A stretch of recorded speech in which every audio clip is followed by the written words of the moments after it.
Charities Amendment Bill interrupted debate on third reading.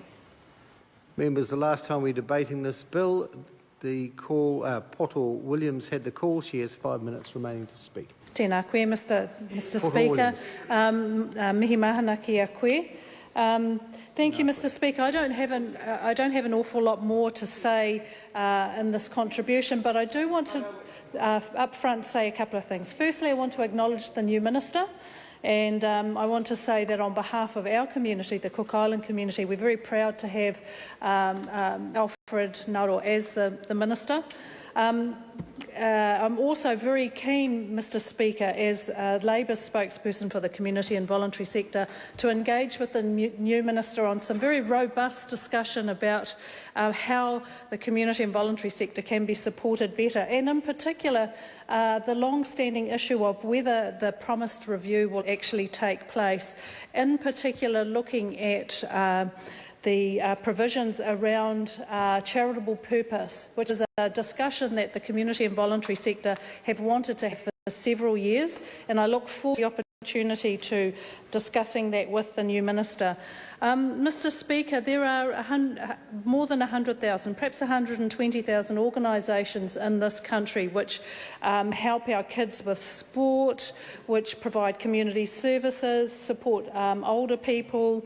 There are environmental groups, surfing groups. There are many, many organisations in the community and voluntary sector without which this country would really fail to exist. Our kids wouldn't have access to sports, and a lot of our environmental projects wouldn't get off the ground without the hard work that our community and voluntary sector do.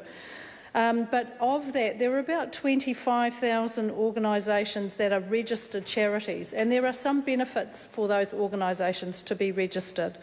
Some of the benefits are, of course, around their reduced tax obligations, but also that if these organisations are wanting to have a relationship with philanthropic trusts or seek funding from funding entities, it's become almost a requirement to have registered charitable status, because it implies that there are good processes in place, that audit processes occur, and that the management and governance structure of these organisations comply and meet certain standards.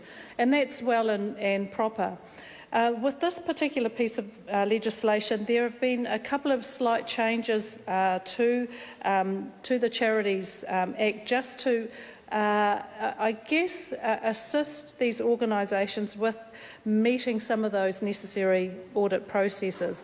One of the key aims of this particular bill has been around ensuring that people who are officers and office holders of charitable organisations are people of good character, and that they haven't had convictions under the Tax Administration Act. And that also that there's another change, which is largely administrative, but it is in place for good reason, and that is about community organisations which are largely staffed by part-time or volunteer staff, that if their registration form to charity services, if the information to ensure that those charities continue to be active and comply is not received within a particular time frame, that their charitable status will be withdrawn.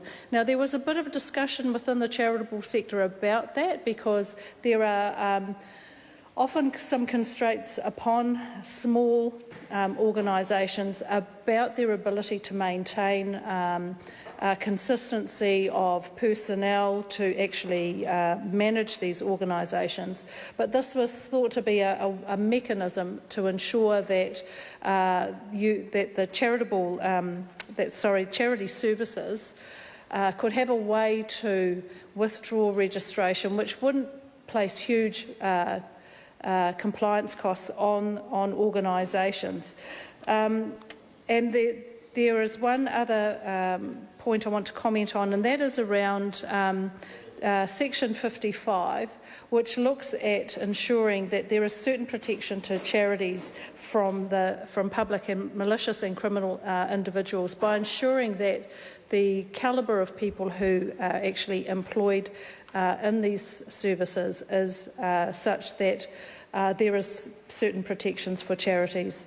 Mr Speaker, I'm sure that my colleagues will continue this discussion further, and it's been a great opportunity to speak in the House this evening. Thank you. Call Honourable Alfred Ngaro. Mr Speaker, I rise and take a call on this third reading for the Charities Amendment Bill. I want to